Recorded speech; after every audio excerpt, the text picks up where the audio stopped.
अस्सलाम वालेकुम रहमतुल्लाहि व बरकातुहू। यूनानी शिफा खाने में आपका एक बार फिर स्वागत है, इस्तकबाल है।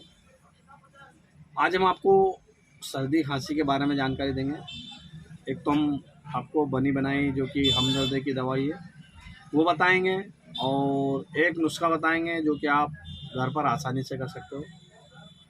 तो हम आपको आज जो बताने जा रहे हैं, पुरानी सर्दी खांसी हो या वायरल फ्लू वाली हो, जिससे भी सर्दी खांसी हो, वायरल चल रहा है, इस हिसाब से भी आपको इस चीज़ का इस्तेमाल कर सकते हो। ये देखिए मेरे हाथ में हमदर्द की जोशीना है। ये हर्बल सिरप होती है। ये खांसी सर्दी कफ के लिए बहुत ही शानदार होती है। आपको जोशीना सिरप लाना है। और ये देखिए हब्बे जैकुन नक्श, हब्बे जैकुन नक्श ये भी आपको बड़ी आसानी से मिल जाएगी। ये टेबलेट होती है, छोटी छोटी गोलियां आती है इसके अंदर। आप इन दोनों दवाइयों को लाइए और इस्तेमाल कीजिए। अगर आपको सर्दी खांसी नज़ला है या सर दर्द भी रहता है या बुखार भी बना हुआ है तो आप इसे इस्तेमाल कीजिए।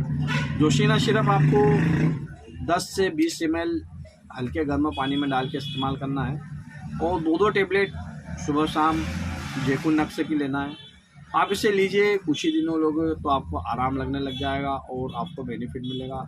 और आपको एक घरेलू नुस्खा बता देते हैं जो कि आप घर में ही उसे बनाकर इस्तेमाल कर सकते हैं और उसका फ़ायदा उठा सकते हैं। आपको करना क्या है, एक अदरक का टुकड़ा लेना है, कम से कम 1 इंच का अदरक का टुकड़ा लीजिए और उसे अच्छा गरम कर लीजिए, अच्छा गरम भून लीजिए और उसे कूट लीजिए। उसके अंदर आप आधा चम्मच शहद मिला दीजिए और कुछ काली मिर्ची का पाउडर छीट दिए, यानी कि एक चुटकी काली मिर्ची का पाउडर छीट दीजिए। वो इसे आप इस्तेमाल कीजिए, रात को सोते वक्त इसे आप ले लीजिए और सो जाइए।